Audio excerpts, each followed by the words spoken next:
Exercício 1.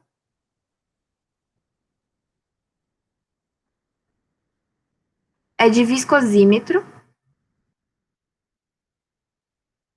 Eu não vou explicar como o viscosímetro funciona, se você tiver curiosidade, você procura.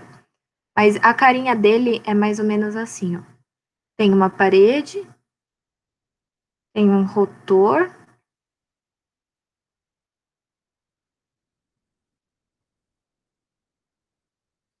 e ele está imerso em fluido viscoso. Deixa eu pintar de uma outra cor o fluido. Aqui, ó, tudo fluido. Tá certo? A gente tem. Opa, deixa eu colocar isso aqui pontilhado. Esse raio grande a gente vai chamar de R2. Esse raio chiquito a gente vai chamar de R1. Então a gente vai começar. A gente vai ter que calcular o resultado final que a gente vai chegar aqui, ó, é o mi, tá? Qual que é a viscosidade? Que é justamente a função do viscosímetro, né? A gente vai ter que achar dois conjugados nessa brincadeira. O conjugado do fundo e o conjugado do lado, tá? Então vamos lá. Conjugado do fundo. A gente sabe que é integral da superfície de R df, que é igual a integral de R tal ds. Tá certo? Até agora foi só a fórmula que eu passei lá. E o que a gente sabe desse tal? O tal vai ser o mi dv/du, tá certo? Que a gente vai considerar como mi velocidade sobre a espessura. Como é constante e tal, então a gente acaba fazendo essa substituição. dv vira velocidade, du vira o. Mas isso aqui é. Tá, depois eu explico melhor. Com isso, vamos ter que mi r ômega sobre del. C do fundo. Então, agora a gente vai integrar. A gente vai integrar em relação a essa superfície aqui embaixo, que é um círculo, certo? R1. Então, a gente tem aqui de 0 a R1, de tudo isso aqui meio junto, né? Então, R, mi, vezes R, vezes ômega, sobre del, e ds vai virar 2πr dr. Tá certo? Ai, tá tudo torto, Yudi. O que eu faço? Depois de integrar, se a gente for tirar as coisas constantes, tipo, tudo menos o R, a gente vai ter 2mi ômega pi sobre del. A integral de 0 a R1. Nossa, eu não tô conseguindo alcançar o final. R ao cubo dr. Então a gente vai ter que o conjugado do fundo, concluindo tudo, né? 2π ômega mi sobre del vezes R1 a quarta sobre 4. Daí o resultado final que a gente tem do conjugado do fundo é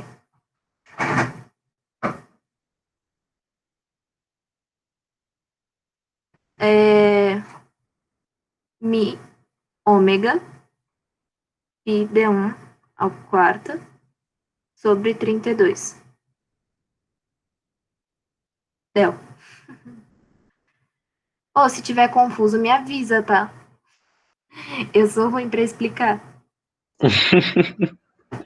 Acho que tá indo, mano. Acho que tá Tá. bom. Aí a gente agora vai o conjugado lateral.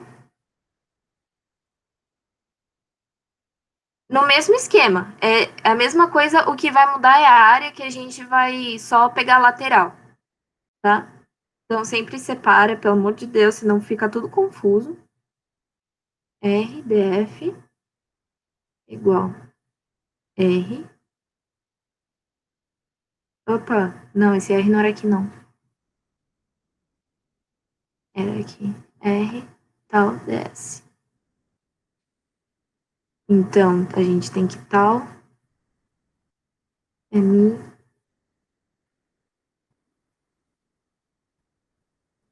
del V del U, que é igual a Mi V.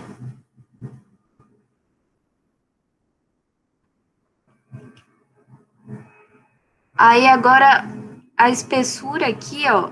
Aqui a gente podia considerar del, porque, tipo, tudo bem que eu não dei os valores antes, né? Mas aqui era del. E aqui a espessura a gente vai considerar como R2 menos R1. É tipo realmente qual o tamanho da espessura do fluido. Aqui também seria a velocidade relativa. Só que como tá junto da parede, é zero, né? Aí a velocidade relativa acaba sendo a própria velocidade. Não tem que subtrair nada. Mas se fosse, por exemplo, um rotor que tem outra coisa girando em volta, aí você teria que fazer uma subtração de velocidades aí.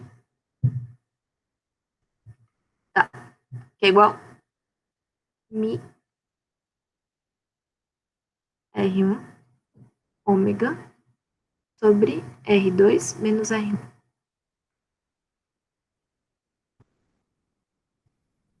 Tem como ir mais para baixo? Não sei. Vou continuar aqui no canto. Aí a gente sabe que C da lateral vai ser a integral de zero em L, que agora a gente vai integrar o ladinho, né? Então a gente tem o L aqui e tal. Aí a beirinha fica, não que era 2πr1 e L, altura. Bom, tanto faz.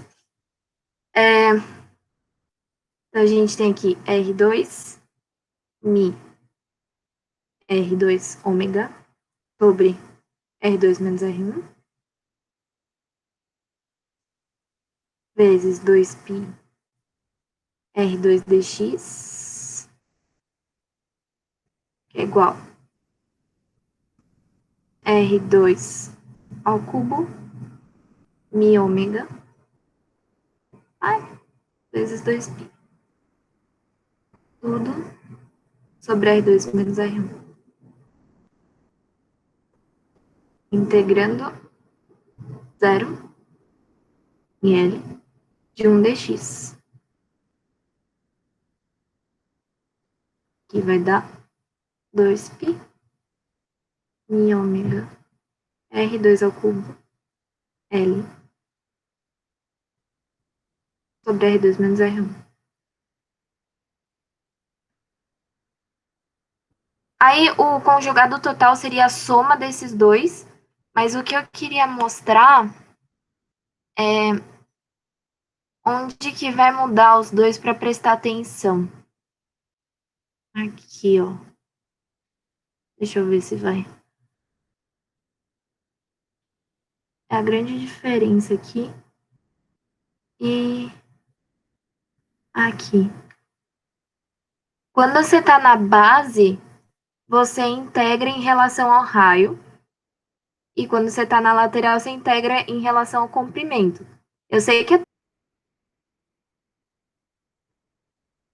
vamos começar com o princípio da aderência completa.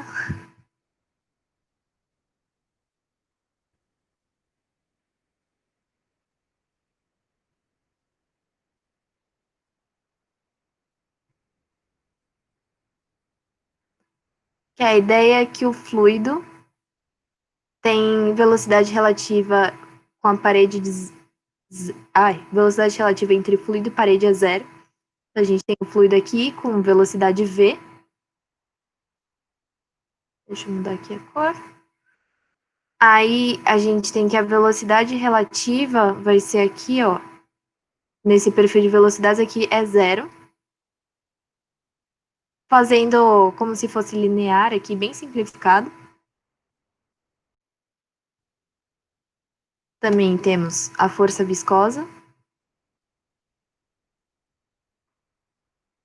Então, força viscosa é tensão de cisalhamento vezes a área, sendo que essa tensão de cisalhamento a gente consegue pela lei de viscosidade, lei do Newton da viscosidade, que é tal é igual a μ du dv, dy, perdão.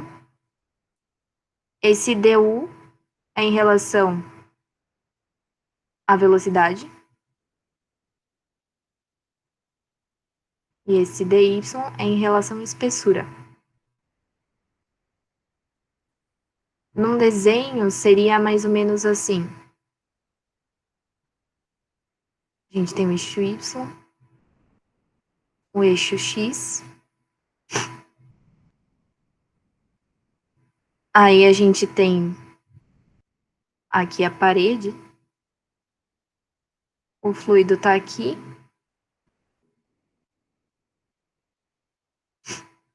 Aqui seria a espessura y. E a velocidade em x é u. Por isso du dy. Tá certo? Também, quando a gente considera o fluido como newtoniano, a gente tem μ constante.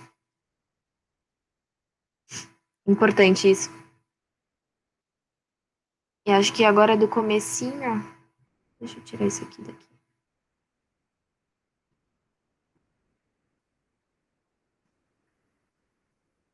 Essa é uma introduçãozinha, assim, para conseguir fazer todo o resto, tá? Aí agora, uma parte bem importante é o conjugado, que a gente vai chamar de C, que é a integral na superfície de R dF. Sendo que esse F aqui é a força viscosa. Então, a gente tem que dF é igual a tal ds. Esse ds, depois de integrar, vira o eixo, a área lubrificada do eixo.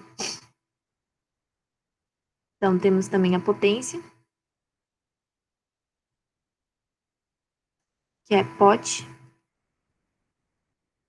igual F vezes V é igual C vezes ômega. Tá? Nossa, onde que eu tinha clicado? A gente quer... Vou fazer um exercício. E a gente vai querer descobrir a potência absorvida pelo sistema eixo Mancal. Tá? Então, a gente quer saber o pot. Deixa eu desenhar mais ou menos isso aqui. Então, a vista lateral. A gente tem aqui.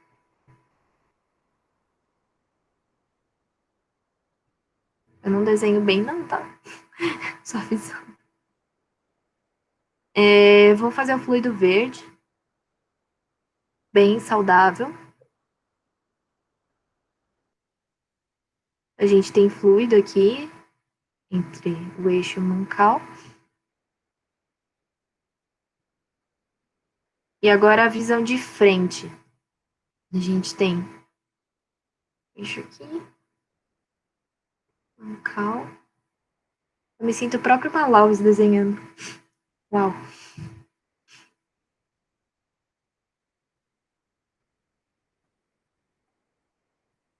E a base, né? Porque nada flutua.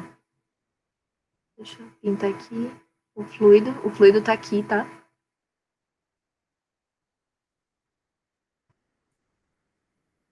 Aí, vamos para dados. Então, a gente tem que a espessura é del.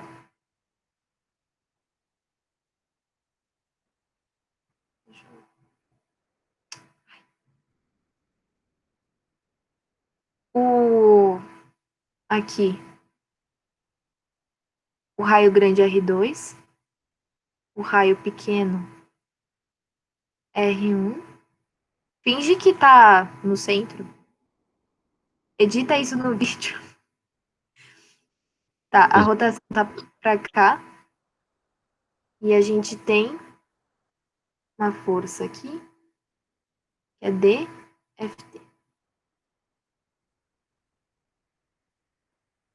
Outros dados. Então, temos que D1 é igual a 30 milímetros. D2 é igual a 30,1 milímetros. Então, já dá para fazer o raio menos o outro. R2 menos R1 é igual a 0,00005 metros. O comprimento vai ser de 60 milímetros. A frequência de rotação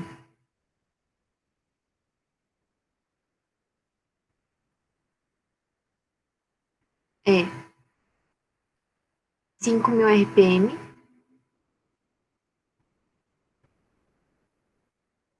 A velocidade angular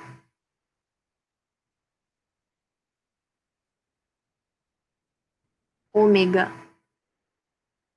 vai ser 2π sobre 60 vezes 5.000 RPM, que daí vai dar mais ou menos 526 rádio por segundo. E a gente vai considerar que é um óleo lubrificante numa temperatura de 60 graus. Mi vai ser 4 vezes 10 a menos 2 Pascal segundo. Esses são os dados. Então a gente começa. A primeira coisa, sempre, mas é sempre mesmo. Pode estar o Papa ali do lado falando para não fazer, mas você vai fazer, é hipótese. Você começa com hipóteses. Tá? Deixa eu até colocar em vermelho isso aqui. É hipóteses, tem que começar assim, tá? Repete. Hipóteses. Hipóteses. Tem que começar com isso aqui. Então, a primeira hipótese. A gente tem uma excentricidade desprezível. Nossa, eu não sei escrever. Excentricidade desprezível. É nas hipóteses que você vai falar que o regime é permanente, que a velocidade é constante, são essas coisas assim que é isso que vai justificar o que você vai fazer depois. Por isso é tão importante. Aí eu falo para fazer primeiro, porque já deixa pronto assim para não esquecer depois, tá? Então, 2, regime permanente.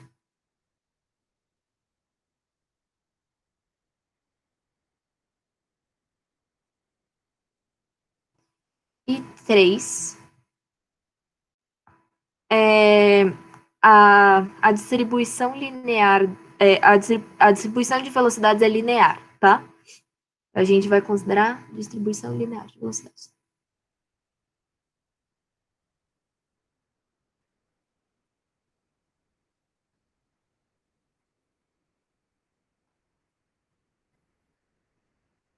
Essa é uma aproximação que não tem tanto problema, porque McFlu é meio que a matéria das aproximações, sabe?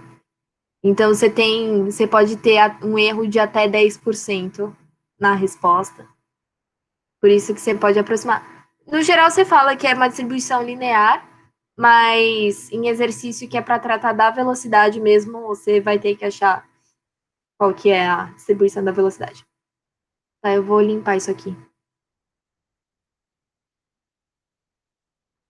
A segunda etapa é a gente fazer mais ou menos um rascunho do perfil de velocidades. Então, a gente tem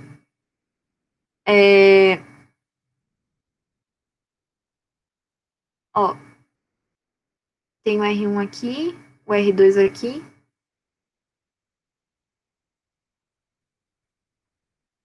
O R1 tá rodando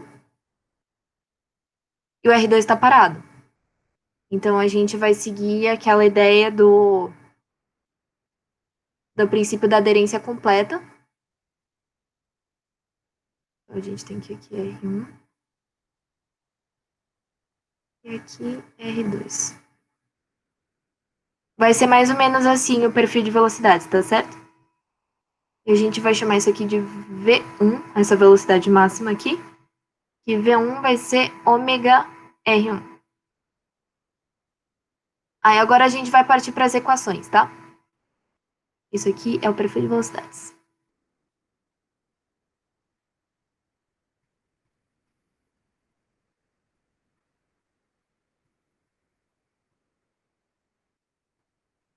Então, equações.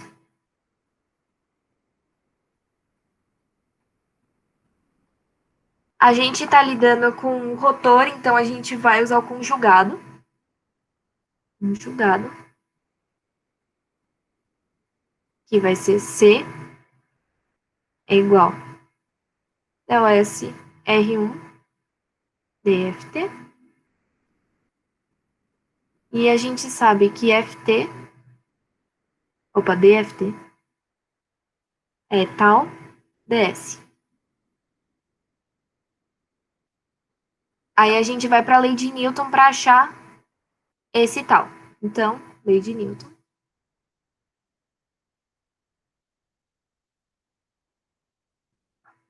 Então, tal igual mi del v del y, que vai ser mi v sobre del. Então, a gente sabe aqui desse v que eu determinei que vai ser ômega R1, que é mi ômega R1 sobre a espessura. Aí, a gente vai voltar isso aqui para cá, tá? Então, a gente vai ter que o conjugado é integral de R1 mi ômega R1 sobre del ds. Aí, como a gente vai integrar ao longo do eixo, a gente vai ter, que é o conjugado de 0 a L, R1 quadrado, mi ômega, sobre del, 2π, R1 dx. Esse dx vai ser relativo ao comprimento. Então, é importante deixar bem registrado aqui, ó, que esse ds virou isso aqui. Tá? É importante. Então, a gente vai ter que o conjugado vai ser mi R1 ao cubo, ômega, 2πl sobre del, que vai ser igual, substituindo todos os valores que a gente tem lá do começo, 0,535 Newton-metro. Agora a gente vai calcular a potência, já que agora a gente já tem o conjugado. Então, a gente tem que pot vai ser o conjugado vezes ômega. Mas o que eu fiz? Então, temos que pot é igual o conjugado que a gente achou. Vou substituir tudo aqui, né? Porque sim. Mi ômega 1 2π R1 ao cubo sobre del vezes o ômega, que daí substituindo tudo, a gente vai ter 281,6 watts que foram absorvidos por atrito, no caso. Então, é mais ou menos assim que se usa a potência conjugada. Vou fazer um outro, só que é o conjugado não quando é ao longo do eixo, mas quando é sobre a parte, eu não sei o nome disso, mas a parte redonda do eixo, tá? Vou fazer o desenho aqui. A gente vai determinar o escorregamento de uma transmissão hidráulica, tá? Exercício 1. Então, a gente tem que a velocidade angular ômega é 2πf e a frequência de rotação não, a gente não tem frequência de rotação, perdão. Então, a gente começa com as hipóteses. Sempre, sempre, sempre. Hipóteses. 1. É regime permanente.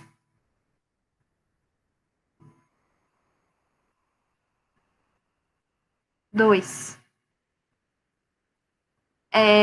Os ômegas são constantes, tá? E 3. Distribuição linear de velocidades.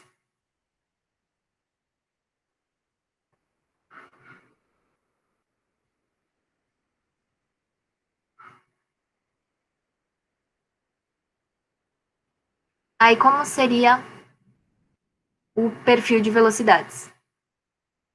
A gente tem aqui o ômega 1, que a gente vai chamar de... seria o V1, na verdade, né? Que é R ômega 1.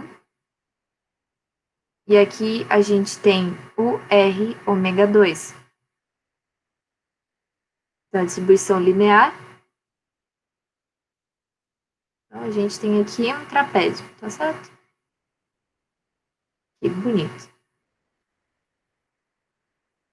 E agora a gente vai para as equações.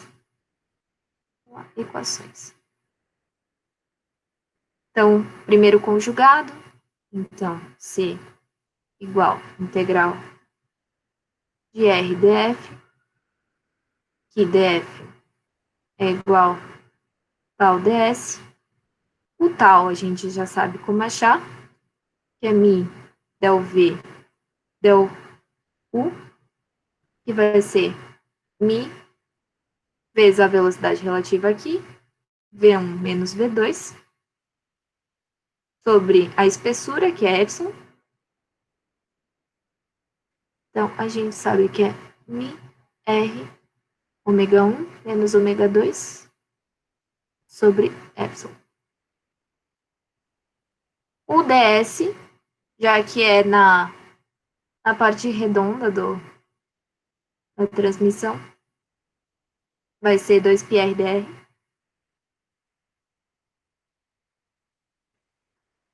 Então, a gente vai jogar tudo aqui de volta na equação conjugada. Então, deixa eu limpar aqui. O conjugado vai ser a integral de R tal ds, que é a integral de R. O tal vai ser mi R ômega 1 menos ômega 2 sobre epsilon. E o ds vai ser 2πr/dr.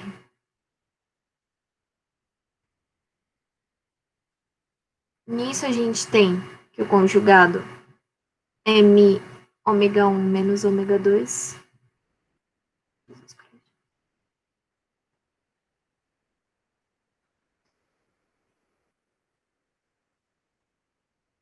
Ômega 1, ômega 2 sobre epsilon, aqui também tem um 2π, sobre a integral de 0 a r de r ao cubo.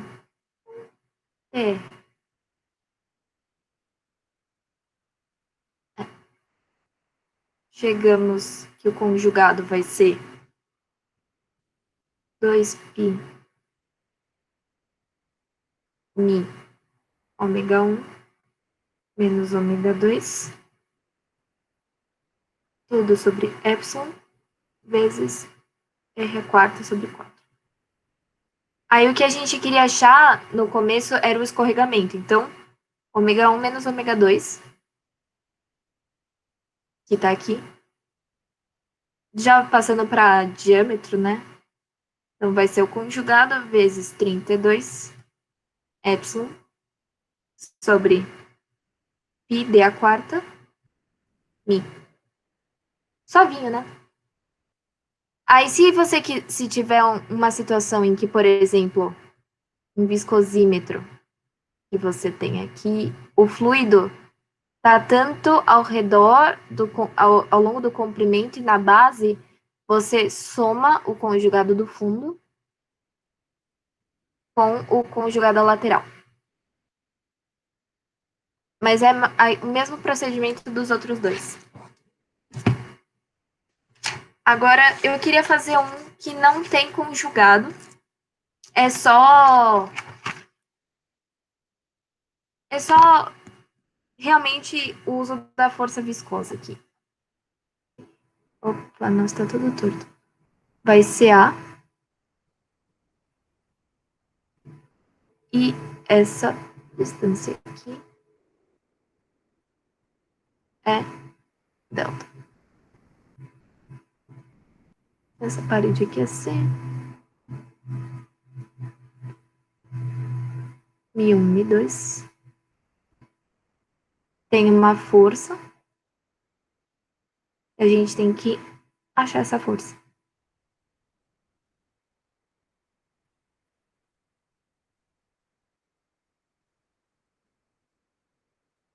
Ah, e a fita tem largura B.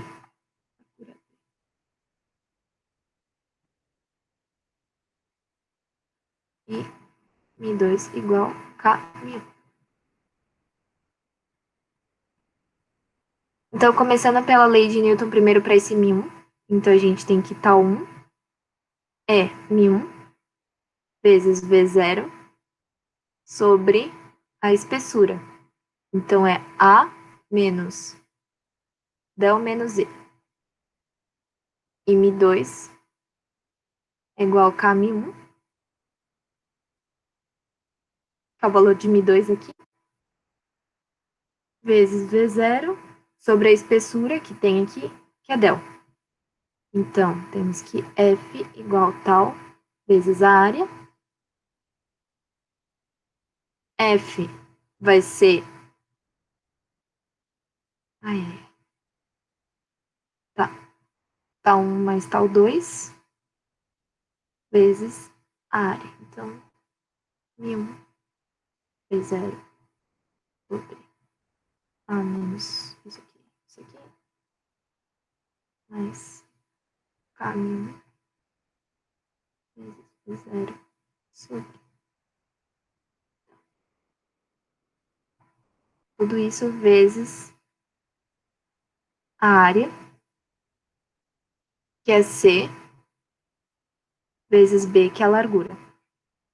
Então, a gente vai achar a força que a gente queria achar, que é μ1 V0 B, C, vezes 1 sobre A menos del menos E, mais K sobre del. Eu queria mostrar um do conjugado só, sem conjugado, só para mostrar que o PML pode inventar o que ele quiser para infernizar a vida de todo mundo. Não precisa ter uma coisa com integral, não. Basta umas letrinhas. Tá, continuando o formulário barra conceitos.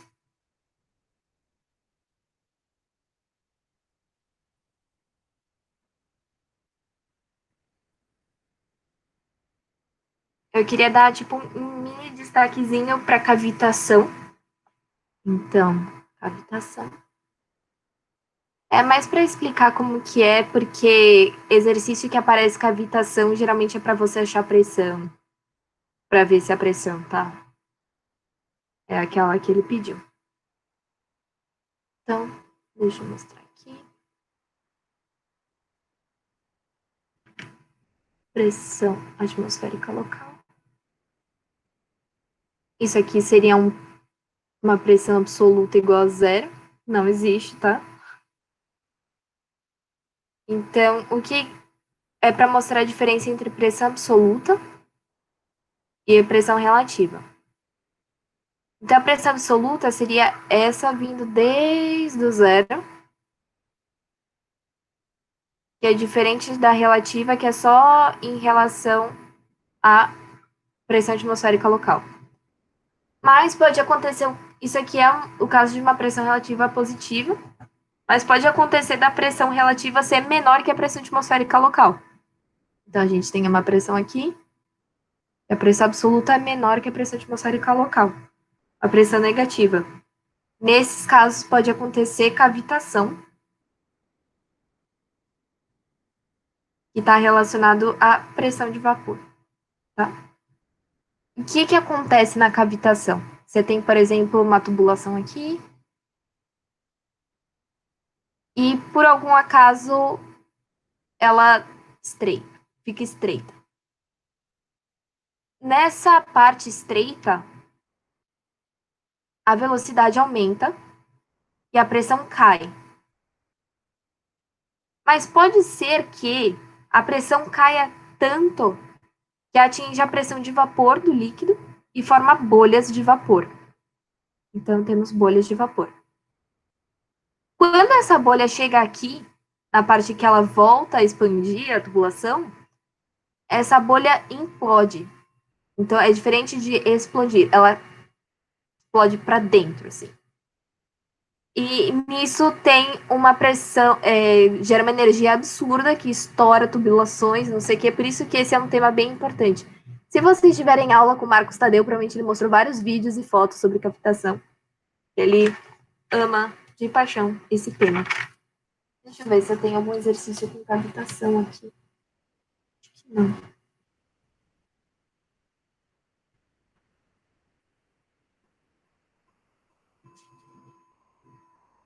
Tem um aqui que é meio simplesinho. Com certeza não vai cair nada parecido na prova. É só para mostrar.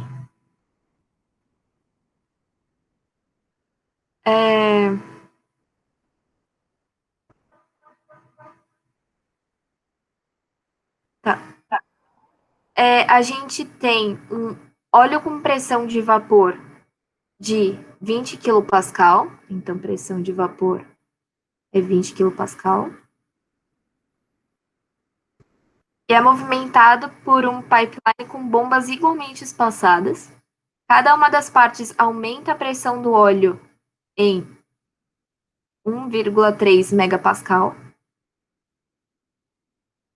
E perdas por atrito são de 150 pascal por metro. Então, qual é o espaçamento máximo possível para evitar a cavitação nas bombas? Então, a gente tem aqui na pressão de vapor de 20 kPa, aquele que é no limite, né? Que está perguntando, vai aumentar 1,3 megapascal para ir caindo ao longo do tempo,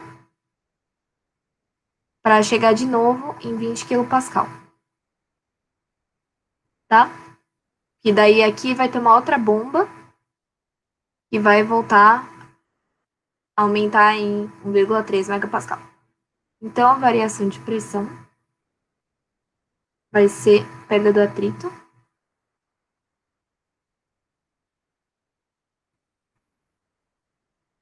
vezes L. Então, a perda por atrito, a gente tem 1,30000. Opa, volta. Mais 20 menos 20. E vai dar 150 vezes L. Então, a gente tem que o comprimento máximo vai ser 8,660 metros. Mas é só para mostrar que é uma questão realmente importante, pelo menos na vida real, assim, no exercício pode ser que aconteça. da pressão dentro da tubulação nunca ficar menor que a pressão de vapor, porque senão acontece a cavitação. É importante que não aconteça, senão começa a explodir coisas e pode ser perigoso. Então, a gente pode classificar o escoamento de vários jeitos. Então, o primeiro deles, que provavelmente vocês já viram no lab, é escoamento pode ser laminar, pode ser turbulento e pode ser de transição, que é um grande limbo que não, a gente não vai ver aqui. Então, laminar são trajetórias paralelas e suaves, com o número de Reynolds menor que 2000. O turbulento são trajetórias erráticas, é que vocês não vão conseguir ver no lab, né? Não sei. Mas forma tipo uma nuvenzinha de tinta no experimento. Então, número de Reynolds maior que 2.400. Entre esses dois é o de transição, só que não tem muito como prever o comportamento de transição, por isso não é trabalhado aqui. Então, só relembrando, o número de Reynolds é o VD sobre μ. É uma coisa para se decorar, é importante, tá? Tanto no lab quanto para a prova. Ou para a vida, né? Tá. Em relação à variação no tempo, a gente pode ter regime permanente e transiente.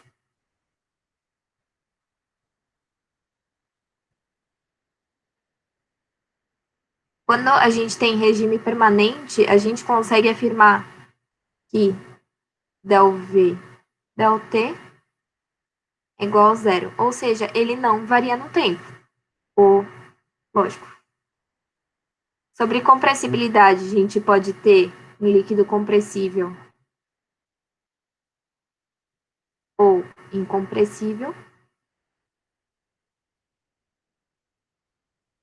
A gente vai trabalhar com incompressíveis, que o adimensional que a gente tem que lembrar é esse aqui, que tem que ser menor que 0,3, que é V sobre C, tá?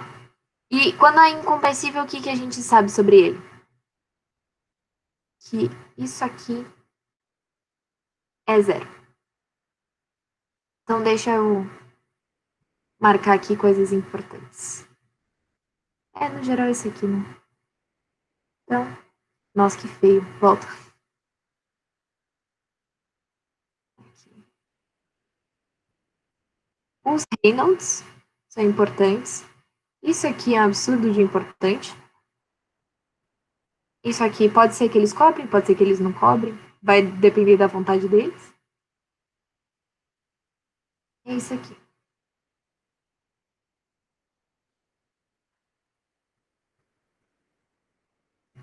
Tá certo?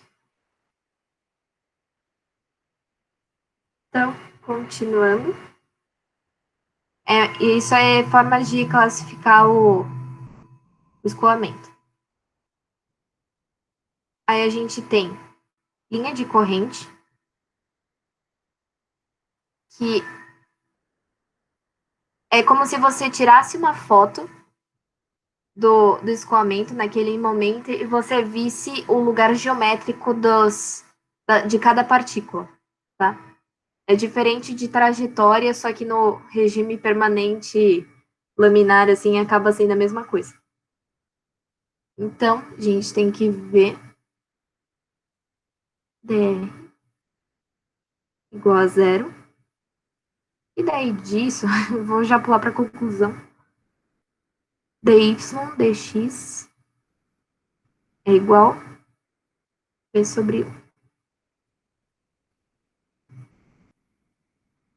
Quando a gente tem o regime permanente,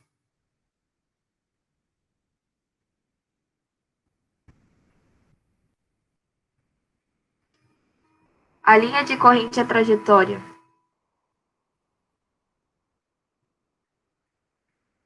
são iguais, elas coincidem, né? Então, deixa eu colocar aqui a equação da trajetória.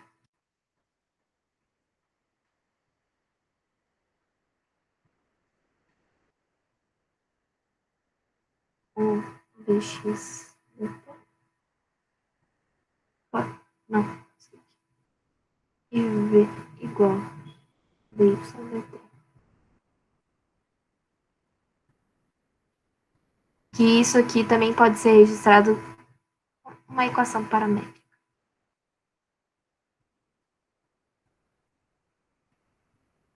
X igual a x0 ft ou y igual a y0 ft.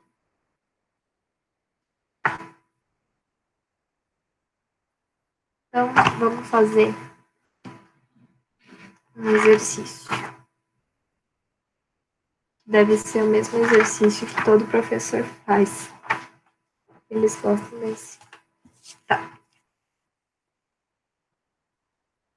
Então, a gente tem um campo de velocidades, que é V igual a x i menos a yj,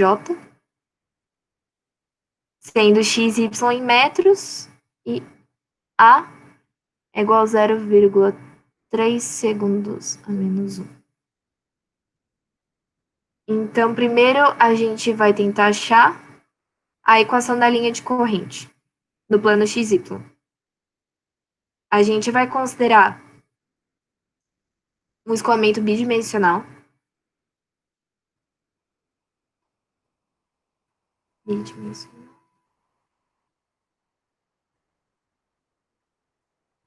E regime permanente. Regime permanente é muito importante, tá? Lembrar que é meio que a base de tudo. Você pode tudo com regime permanente. Então, por causa do regime permanente, a gente sabe que a linha de corrente coincide com a trajetória.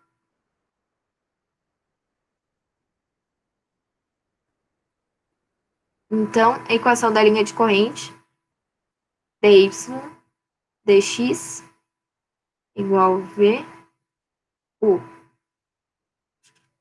Tá? Tá certo. Uhum. Então, já separando aqui, dy sobre v é igual a dx sobre u. Depois de substituir em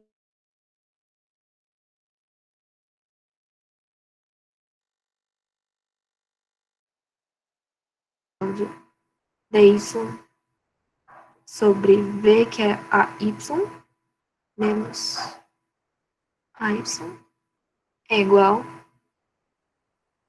dx a y ax. Opa. Eu não sei se eu comentei, se eu devia comentar, porque para mim é meio automático, mas u é a parcela da velocidade em relação a x ou y, e v é em relação a y ou j, tá? Então, a gente vai ter que menos ln de y igual a ln de x menos um ln de c. Truque trucoso isso aqui, esse ln de c. Porque a gente junta ln de xy é igual a ln de c. Então, c igual a xy.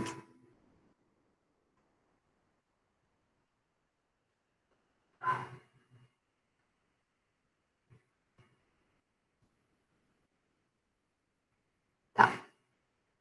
Essa é a equação da linha de corrente.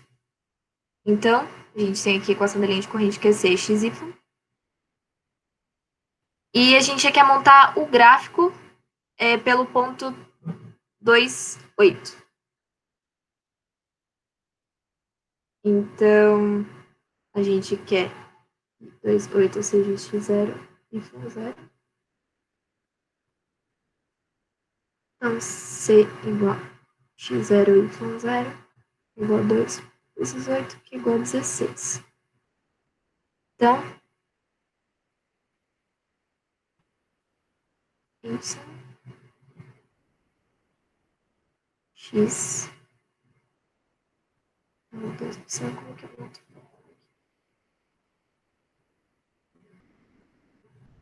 0, 4, 8, 12, 16.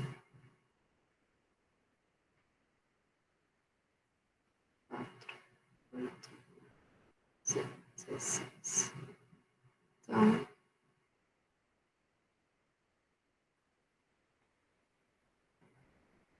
8 vezes 2. Aqui, 8, 2, 8 também. 4, 4. 6, 1. Ai, monta aqui a curvinha. Esse é o gráfico da linha de corrente. Pronto. Aí agora a gente quer achar a velocidade no ponto 28. Então a gente tem aqui que a velocidade é AX I menos AYJ. Então, V28 vai ser 0,3, que é o A, vezes 2, é o X, menos Y8. A velocidade vai ser 0,6 I menos 2,4J. Suavinho até agora.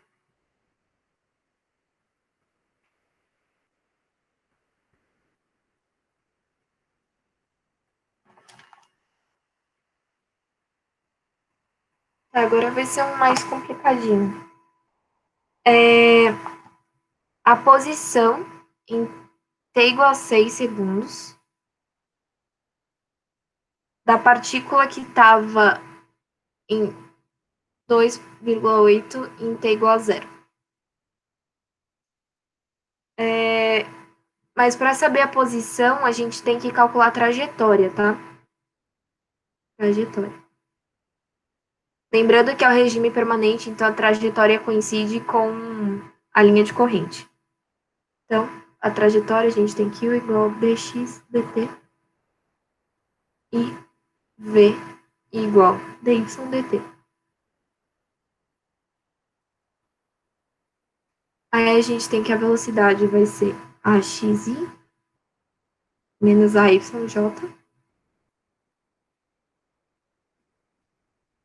Substituindo aqui.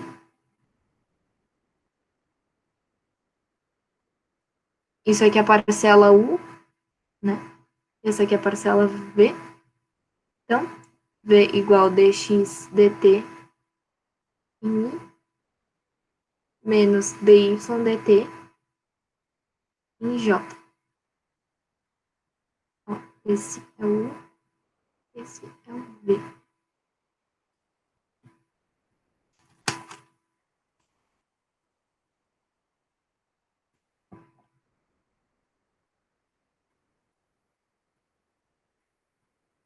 Então, a gente vai integrar para achar as equações paramétricas, tá certo? Então, a gente tem que AX é igual a dx dt e menos AY é igual a dy dt. Integrando no tempo,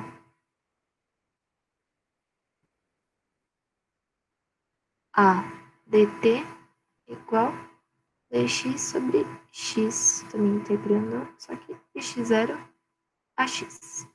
A mesma coisa aqui. 0t de menos a dt igual a y0 y dy sobre y.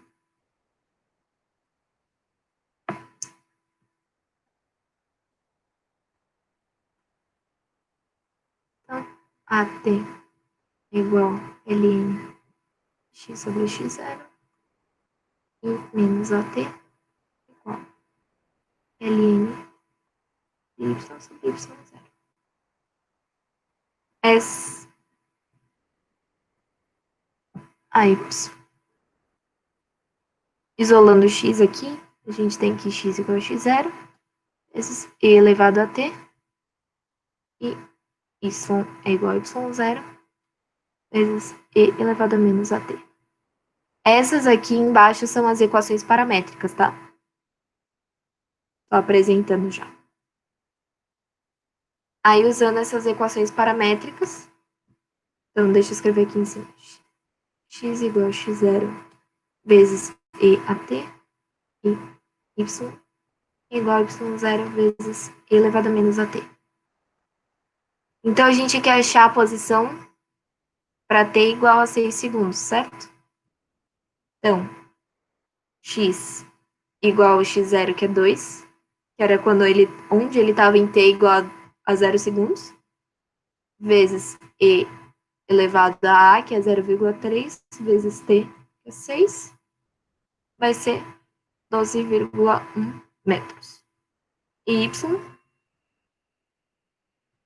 vai ser y0, 8, vezes E elevado a menos 0,3, vezes 6, que vai dar 1,32 metros.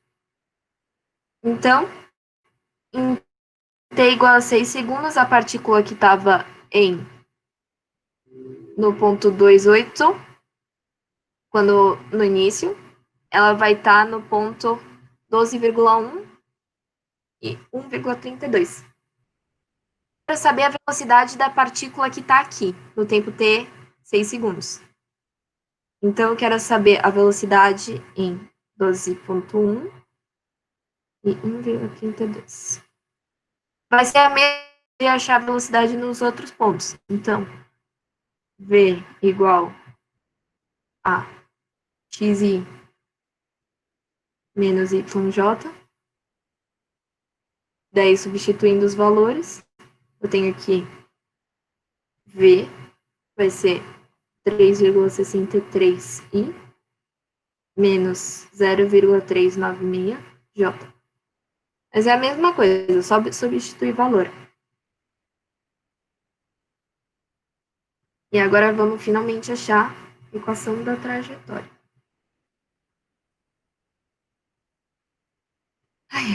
Tá. Equação de trajetória da partícula localizada em 2,8 no tempo 0 segundos. Então, a gente vai partir dessas equações paramétricas e só vamos tentar eliminar o t. Então, I elevado a AT é y0 sobre y é igual a x sobre x0. Portanto, xy igual a x0, y0 igual a 16 metros quadrados. Fim do exercício. Agora eu vou passar mais conceito e coisa de formulário. Tá, vamos lá. Então, formulário.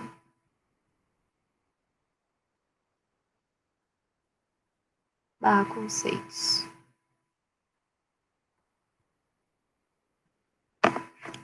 Primeiro, uma coisa importante que é a equação da continuidade. É a ideia do o que entra, sai também. Então, por exemplo, se você tem uma tubulação, mesmo que ela aumente ou diminua, assim, o que entrou aqui vai ter que sair.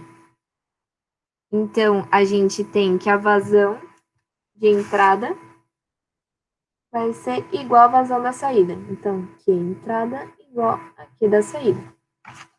Então, A1V1 é igual a A2V2. É importante. Depois de Bernoulli, começa a ver isso com mais profundidade, nos casos mais reais. Mas, por enquanto, é isso aqui. O que entra, sai. Lembrando que Q é vazão volumétrica.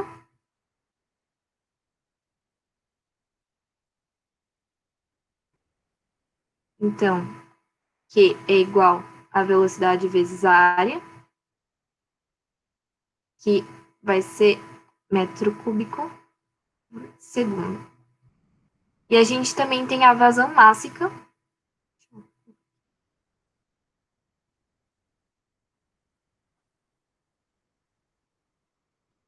que é M igual O V vezes o S, e vai ser quilograma por segundo.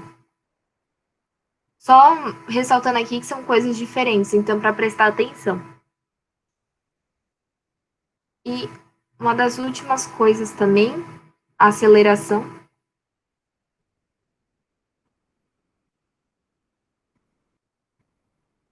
Que a gente tem que a aceleração vai ser del V, del T, mais V, que a gente vê. Isso aqui, essa primeira parcela é a aceleração local.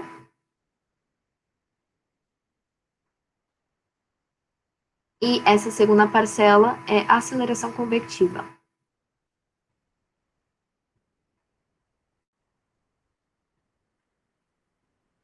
Nossa.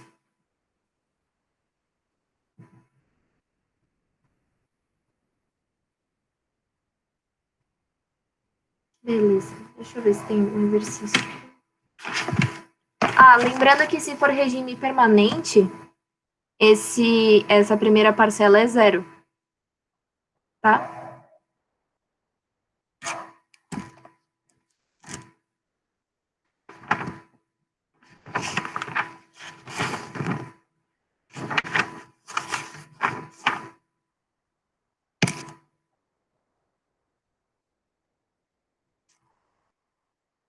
Tem um exercício, só que eu não sei se eu vou conseguir explicar direito, mas vamos tentar.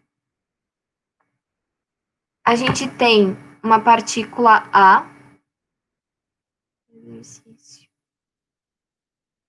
que passa pela origem no tempo igual a zero, com temperatura. Nossa, deixa eu colocar aqui. Partícula A. Passa na origem.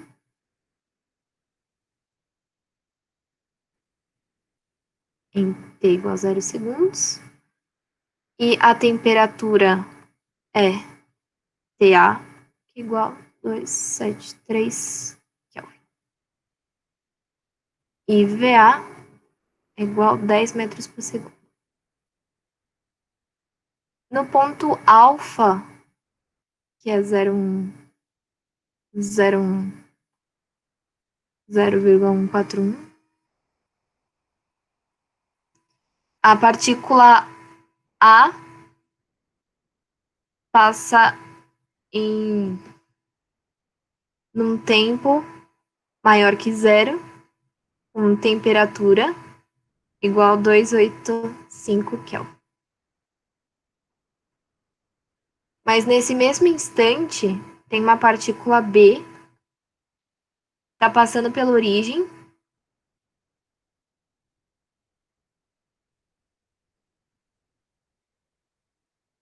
com telinha B igual a 275 Kelvin. Então, primeiro a gente vai querer a derivada local,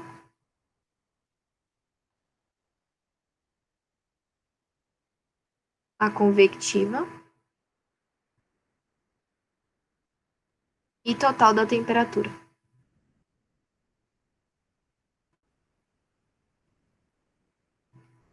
Na origem, a gente tem na origem e em T igual a 0 segundos.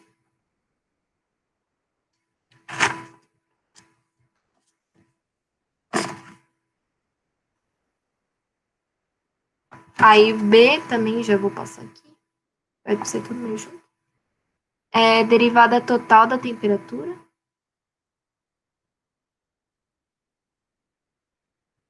É em Lagrange.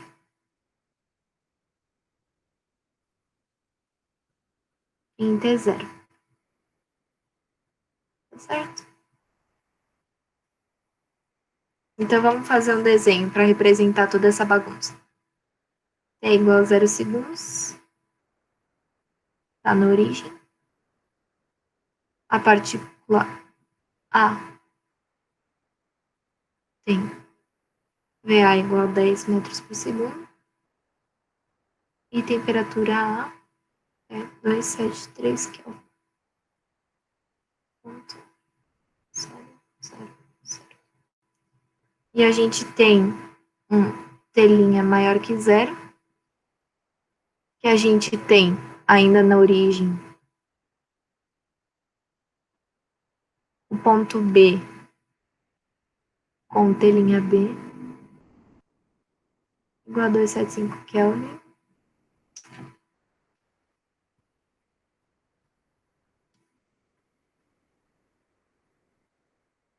E o ponto A, no ponto 01, 01, 0141, a gente tem que a velocidade é 285 Kelvin. Então, a primeira derivada total da temperatura, que a gente tem ΔT em dt é igual dt sobre dtzinho, gente, só tem muito tempo, é igual ΔT sobre ΔT mais a velocidade.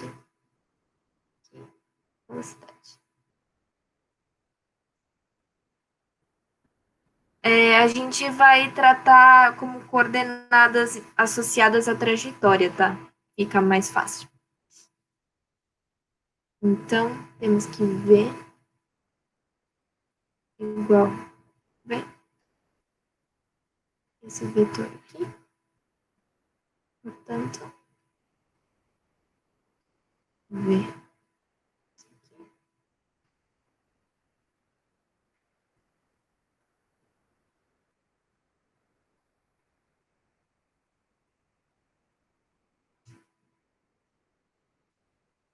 Ai, ai.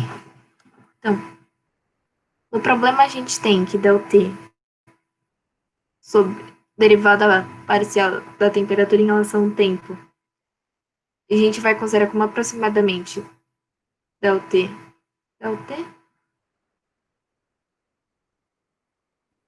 Então, ΔT, já que um dos tempos é zero, a gente vai considerar só como T'. E a gente também vai considerar como V igual ΔS sobre ΔT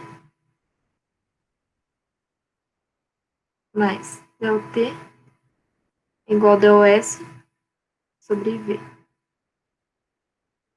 E ΔS é raiz de x quadrado mais... Opa, aqui tem...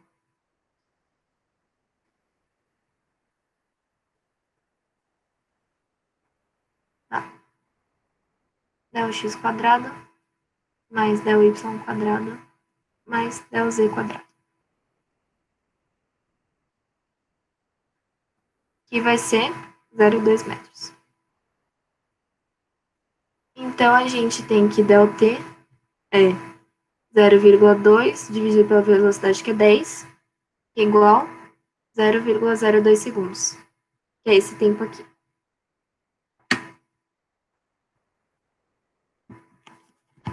Então, agora a gente vai para o termo local. Então, ΔTzinho é... Ai, nossa, tá tudo...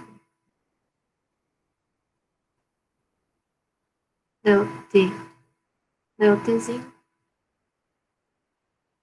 vai ser ΔTzinho, que vai ser a variação da temperatura, que é 275 menos 273, sobre ΔT, que é 0,02. Eu acho importante notar que, tipo, já que a gente está tratando da derivada local, aqui é a variação da temperatura na origem. Então, esse é o do ponto B e esse é o do ponto A. tá? Então, é 100 Kelvin por segundo. Aí, agora, o termo convectivo, que é V del T del S, que é 10,285 menos 10,5 sobre 0,2. Agora, esse que é o termo convectivo é em relação à partícula A. Partícula A no tempo 0,02 e a partícula A no tempo 0. E vai ser 500 Kelvin por segundo. Então, a derivada total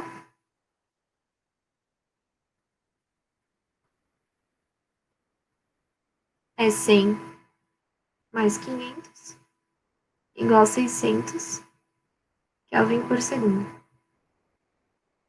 Em variáveis de Lagrange agora, a gente tem que dt é o limite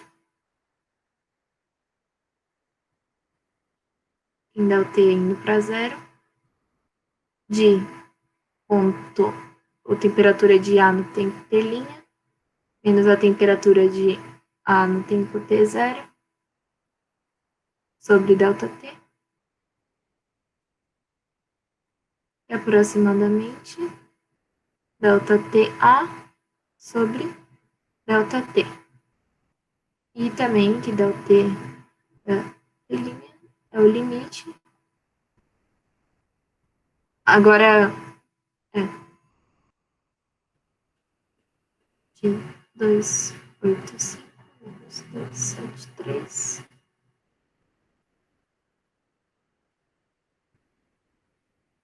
0,02 igual a 600 Kelvin por segundo. Fim do exercício. Deve estar muito caos toda a explicação, mas não tem como não ser muito caos isso aí. Você tem que ter algumas condições atendidas. Então, a primeira é que tem que ser escoamento incompressível.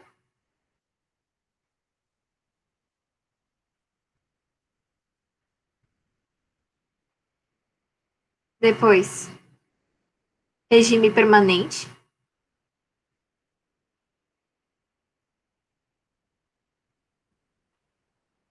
Tem que ser viscosidade desprezível.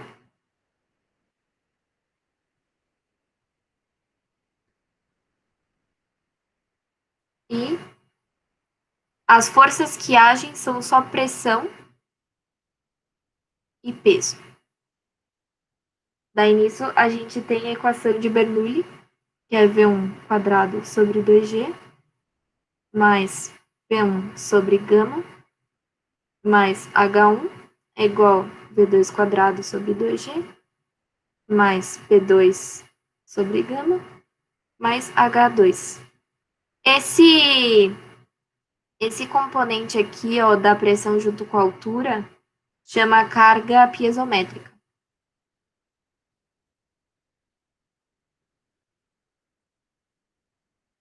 Caso alguém pergunte. Importante saber, né? Então, vamos lá. Algum exercício,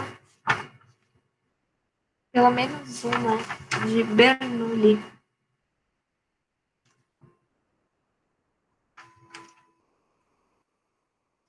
Vou fazer um de aviãozinho, porque aviãozinho todo mundo gosta. Então, a gente tem a asa do avião aqui.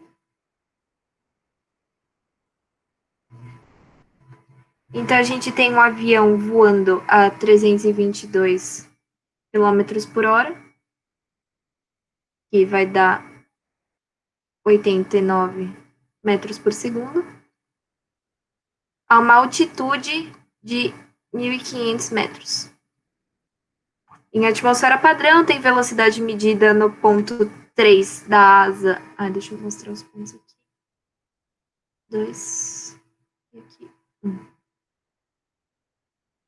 No ponto 3 da asa, a velocidade é 400 km por hora, que a gente vai mostrar como 122 metros por segundo. relativa ao avião. Que pressão é desenvolvida na asa neste ponto? Então, a gente tem pressão, mistério. Qual a pressão no bordo de ataque da asa também? Aqui a gente também quer saber a pressão. Então, a gente tem que Rho é 1,055 kg por metro cúbico. Então, o avião está voando aqui a 89 metros por segundo. Aqui no 2, quando o fluido acaba de encostar no objeto, a gente tem um ponto de estagnação.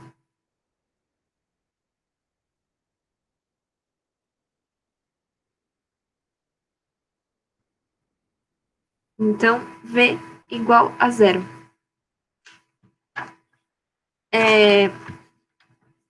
Esse ponto de estagnação também aparece em tubos de Pitot. Então, fica a dica aqui, velocidade zero. Então, a gente vai começar a contaiada. Então, V1 quadrado sobre 2G mais P1 sobre gama mais H1 igual a V3 quadrado sobre 2G mais P3 sobre gama mais H3. A altura é a mesma, porque o avião está na mesma altitude, não tem um pedaço em uma, outro pedaço em outro. A pressão relativa ao avião em 1 é zero, o fluido não está encostando no avião, então não tem pressão. E a gente zerou que conseguia zerar. Então, vamos lá. V1 quadrado sobre 2G igual a V3 quadrado sobre 2G mais P3 sobre ρg. Então, a gente consegue cortar o G de todos. Então, substituindo os valores, a gente tem que 89 ao quadrado sobre 2 é igual a 122 ao quadrado sobre 2 também, que é igual a P3 sobre 1,055. Então, P3 vai ser menos 3672,9825 Pascal. Não se assustem se aparecer número negativo, tá? A menos que peça cavitação, aí você tem que ficar meio esperto. Aí a gente já achou a primeira pressão que pediu. Vamos achar outra pressão também com ponto 1, só que agora em relação ao ponto 2. Então, V1 quadrado sobre 2G mais P1 sobre gama mais H1 igual a V2 ao quadrado sobre 2G mais P2 sobre mais H2. Então, de novo, a altura é a mesma. Não tem essa de o avião estar em duas alturas diferentes ao mesmo tempo. A pressão relativa ao avião no ponto 1 é zero, não está encostando. E a velocidade em 2 é zero, porque é um ponto de estagnação. O fluido acabou de encostar com o avião. Então, ele meio que para depois mexer de novo. Então, vamos lá. O que sobrou? V1 quadrado sobre 2G é igual a P2 sobre ρg. Então, corto o G, substituindo os valores. 89 ao quadrado sobre 2 é igual a P2 sobre 1,055. Então, a gente tem que P2 vai ser 4178,3275 Pascal. E achamos as duas pressões.